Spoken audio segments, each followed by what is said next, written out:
Have you ever wondered how to find true inner peace amidst the daily chaos? Buddhism offers us millennial teachings that guide us toward acceptance and detachment, showing us that what is meant for us will come at the right time. Through stories and parables, we will learn to let go of what doesn't belong to us and embrace with serenity what life offers. We will discover that detachment doesn't mean indifference, but a profound freedom that allows us to fully live in. Join us on this journey of self-discovery and personal transformation, where together we'll explore how to apply these teachings in our daily lives to achieve a fuller, more conscious existence. The art of detachment, freeing the soul. Once upon a time, a monk was carrying a porcelain cup his master had gifted him. He cherished it deeply, admired it, and kept it by his side at all times. One day the cup fell to the floor and shattered into 1,000 pieces. The monk felt an emptiness in his chest, but his master calmly said, "That cup was already broken from the beginning." Detachment is not indifference or resignation. It's understanding that nothing in this world is permanent. How many times do we cling to things, people, or situations, fearing to lose them? We hold on to relationships that no longer serve us, expectations that only bring frustration, and memories that keep us chained. We believe that if we let go, we lose. But in truth, letting go sets us free. Buddhism teaches us that suffering arises from attachment. We cling because we seek security in a constantly changing world. But true security is not found in the external world, but in our ability to accept impermanence. When we understand this, we stop seeing loss as tragic and start living with lightness. Think of it this way: the river doesn't cling to the water that flows, it simply follows its course. We too can learn to flow with life rather than resist its changes. How many times has life taken something away from us, only to give us something better later? But in the moment, blinded by fear and anxiety, we fail to see it. Practicing detachment doesn't mean giving up what we love. It means loving without possession, without dependence. It's enjoying what we have, knowing that at some point it might change. And when that change comes, we will be at peace. Detachment is a key that opens the door to acceptance, the next step on this path. Because once we learn to let go, we need to learn to embrace what life brings us, without resistance or struggle. Radical acceptance, embracing reality as it is. One day, a disciple approached his master and said, "Master, I suffer because life is not how I want it to be." The master smiled and replied, "You suffer because you resist what is. Life is not here to please you, it is here to teach you." Acceptance does not mean resignation or giving up. It means seeing reality clearly, without filters or self-deception. But why is it so difficult for us to accept what happens? Because our mind creates stories about how things should be. We believe that if we fight hard enough, everything will fit into place. But life doesn't work like that. Imagine you're at the beach and you see a massive wave coming toward you. You can try to stop it, curse it, resist it, or you can dive into it and let it carry you. The wave isn't going to disappear just because you don't like it. The same goes for the situations we cannot control. Resisting only creates more suffering. Accepting life as it is does not mean we should resign ourselves to what hurts us or harms us. It doesn't mean we stop fighting for what we want. It simply means recognizing what is, without denying it or dramatizing it. Once we accept, we can decide more clearly what action to take. Think about the story of the archer. An expert archer can precisely calculate the trajectory of his arrow, but there are factors beyond his control.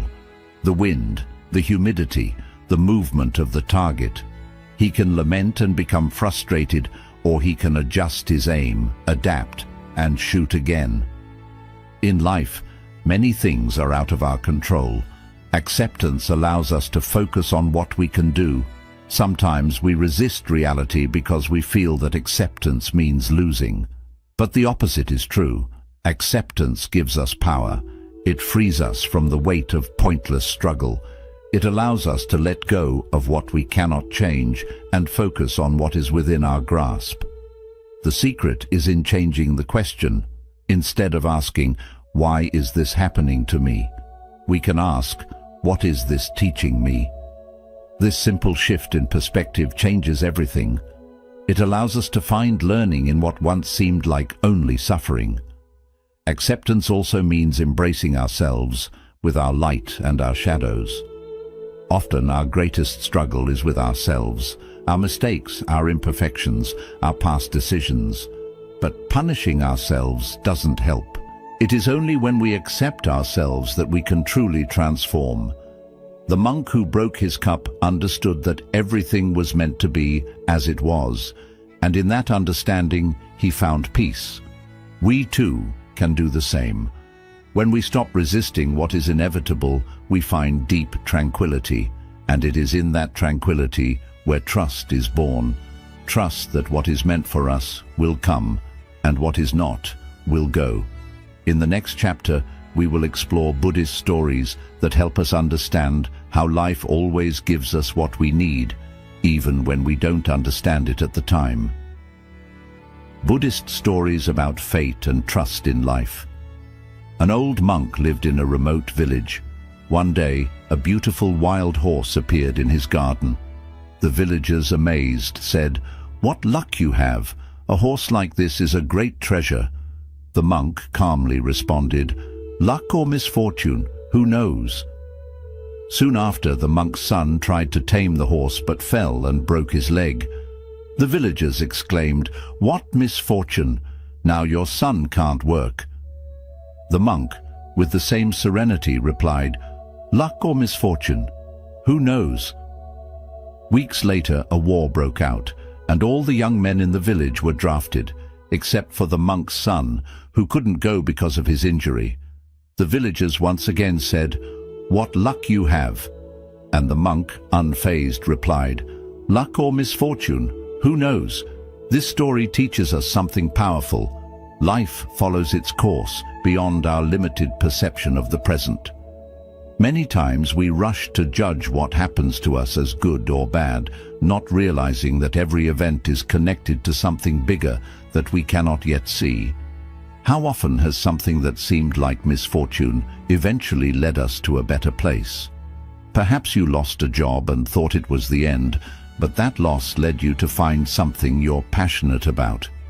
Maybe a relationship ended and you suffered, but later you realized it was the best thing that could have happened.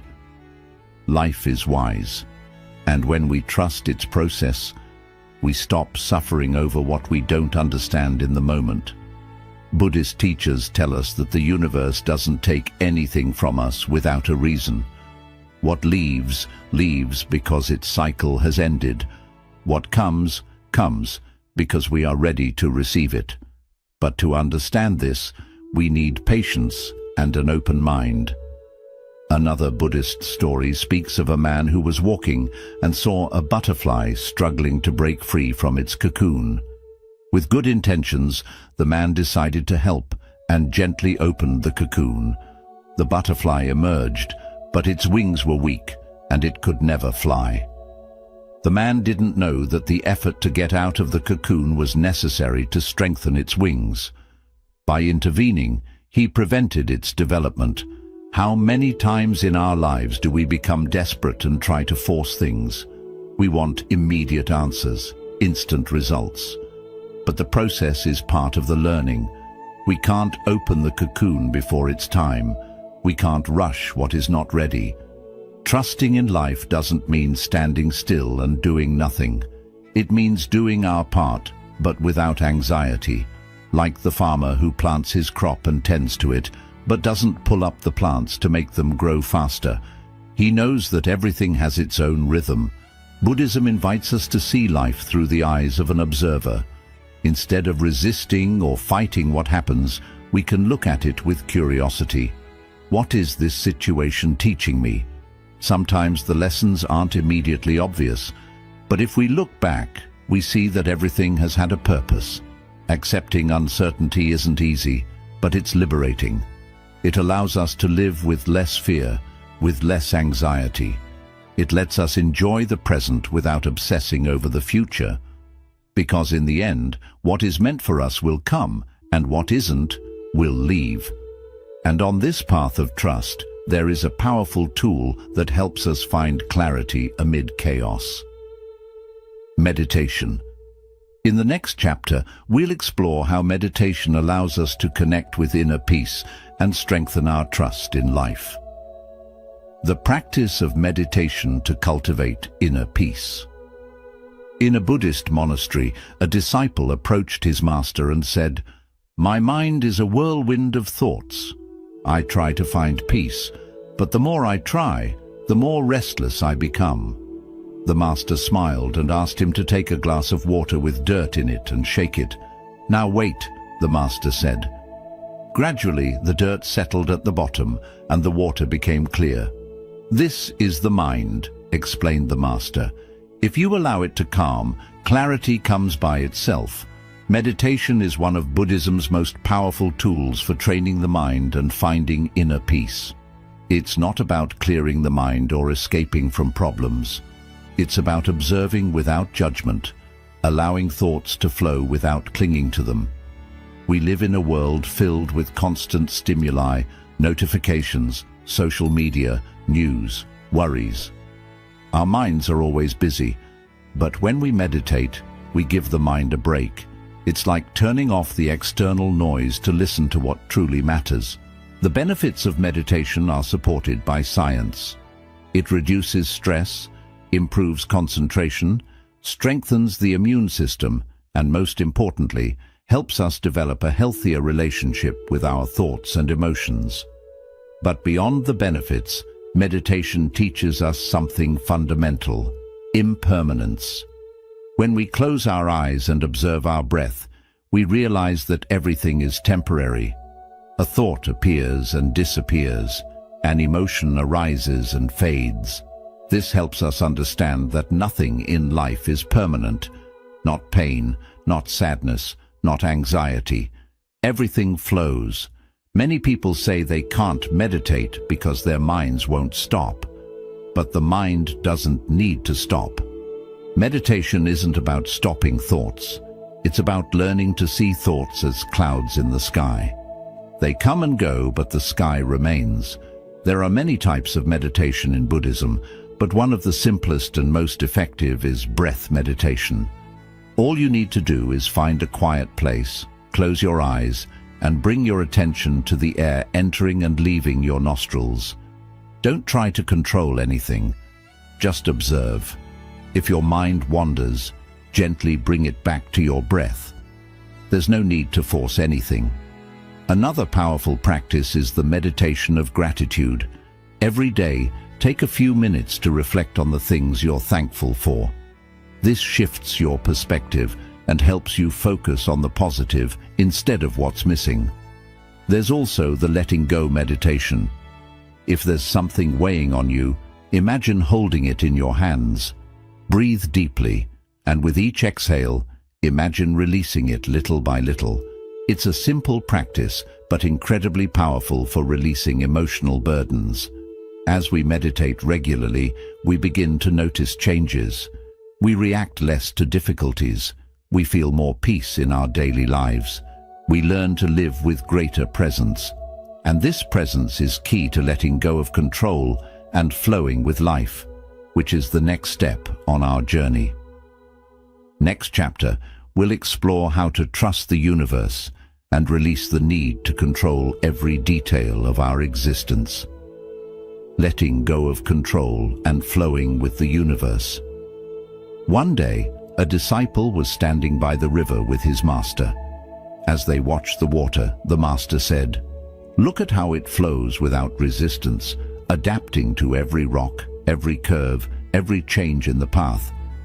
It doesn't fight the current. It simply moves forward.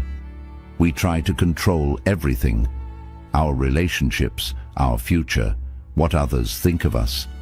We believe that if we plan enough, we can avoid pain and guarantee our happiness. But life doesn't work that way. Like the river, it is in constant motion. When we cling to what we can't control, we suffer. Buddhism teaches us that true peace comes when we learn to let go. It doesn't mean we stop trying. It means we accept that not everything is in our hands. We can do our best, but we can't control the outcome. We can love someone, but we can't make them stay. We can take care of our health, but we can't avoid illness forever. There's a Buddhist story about a man who clung to the branch of a tree at the edge of a cliff. He was exhausted, but afraid to let go. What he didn't know was that right below him there was solid ground. If he had let go, he would have landed safely, but his fear kept him trapped. This is how many of us live. We cling to jobs that don't make us happy, to relationships that no longer serve us, to expectations that only frustrate us. We're afraid to let go because we think we'll fall, but in reality, letting go is often what saves us. But how do we learn to let go of control? First, by accepting that uncertainty is a part of life. There are no absolute guarantees. The problem isn't the uncertainty, it's our resistance to it. Instead of viewing the future with fear, we can view it with curiosity. What opportunities will life bring me? It also helps to remember that many times what we think is a problem is actually a doorway. There are people who lost their jobs and found their true calling, relationships that ended only to make room for something better. Everything is connected in ways we can't always see in the moment. Another way to practice detachment is to stop identifying with the outcomes. We do things because we enjoy them, not just because we expect a reward.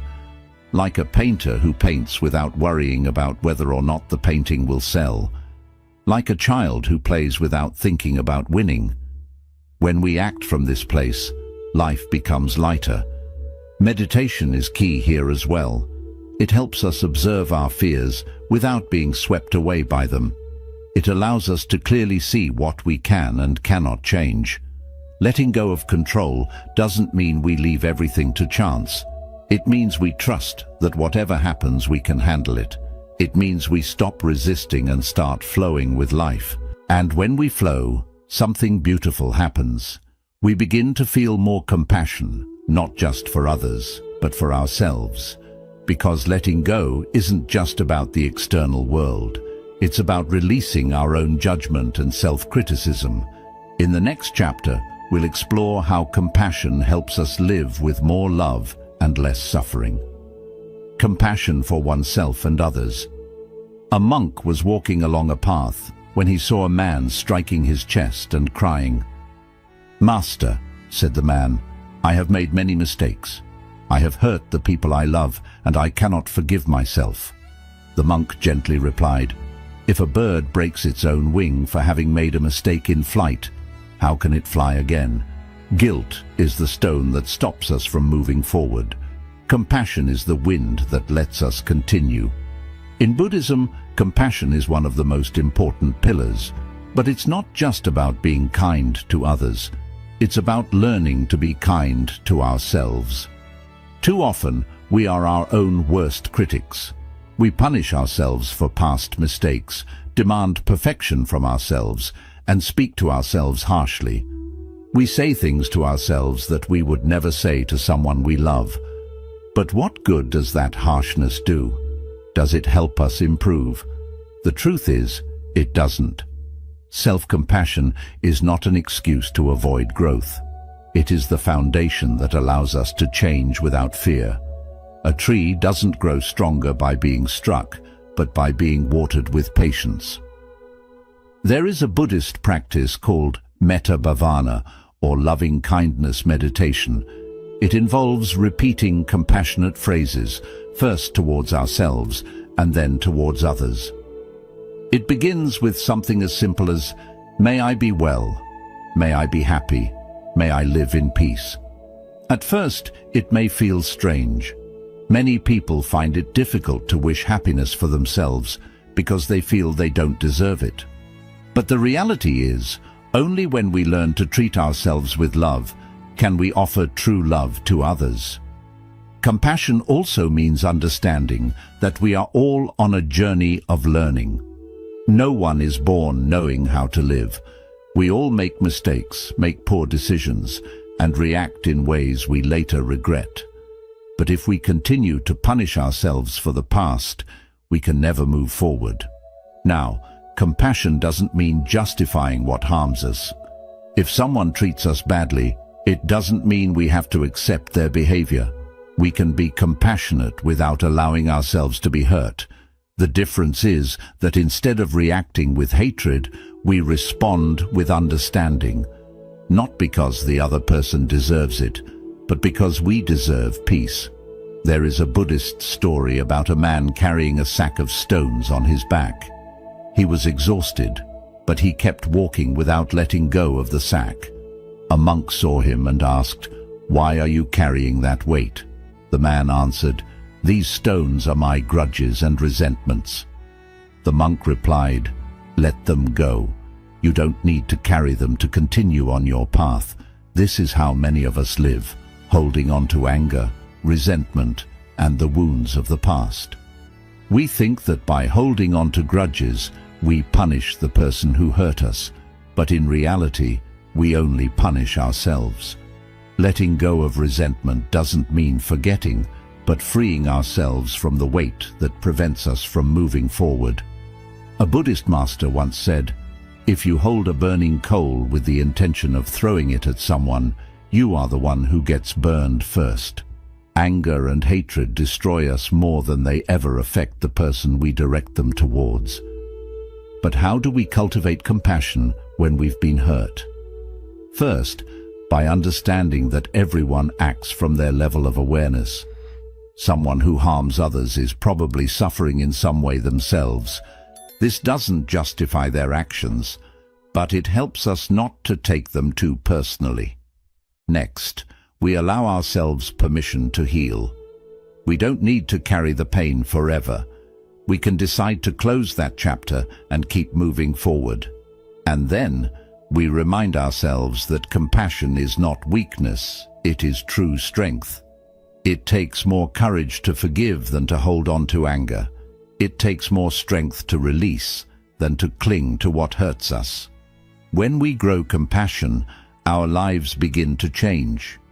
We stop reacting with fear and begin to act with love. We become more patient, more understanding, and lighter at heart.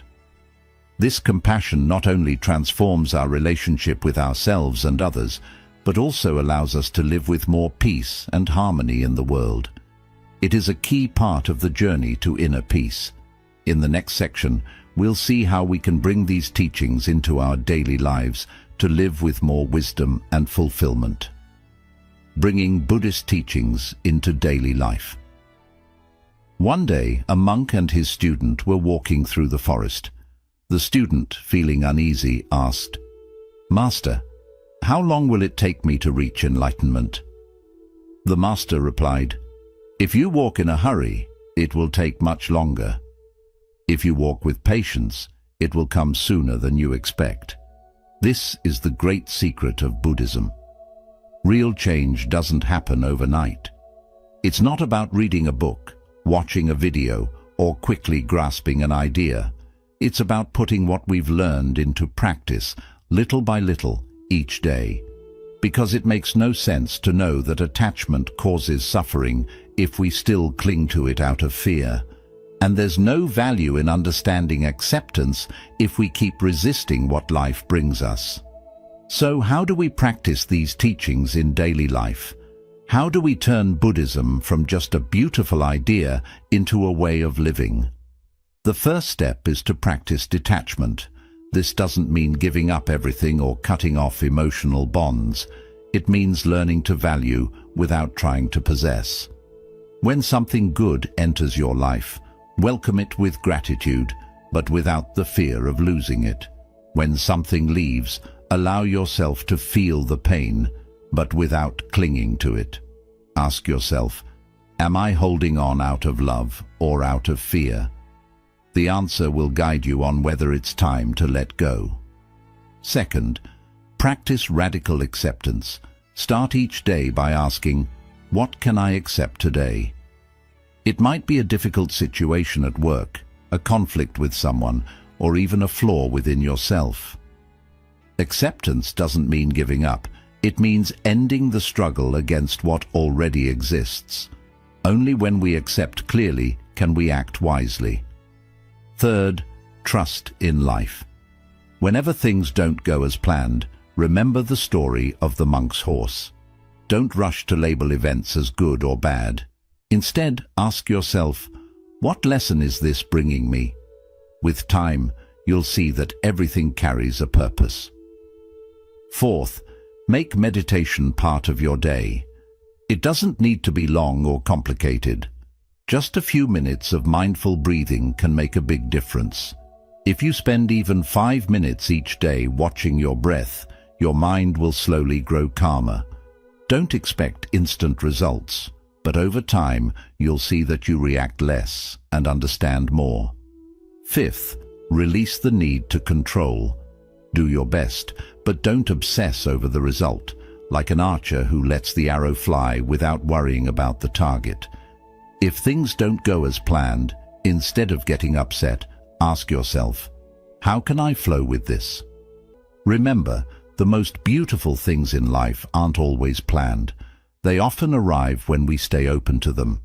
Sixth, show compassion in every action.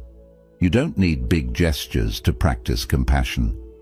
A simple act of kindness, a gentle word, or even a smile can brighten someone's day. But most of all, be kind to yourself. Rather than judging yourself for every mistake, talk to yourself the way you would to a close friend. Life is a journey that never stands still. Don't expect to reach a state of perfect enlightenment.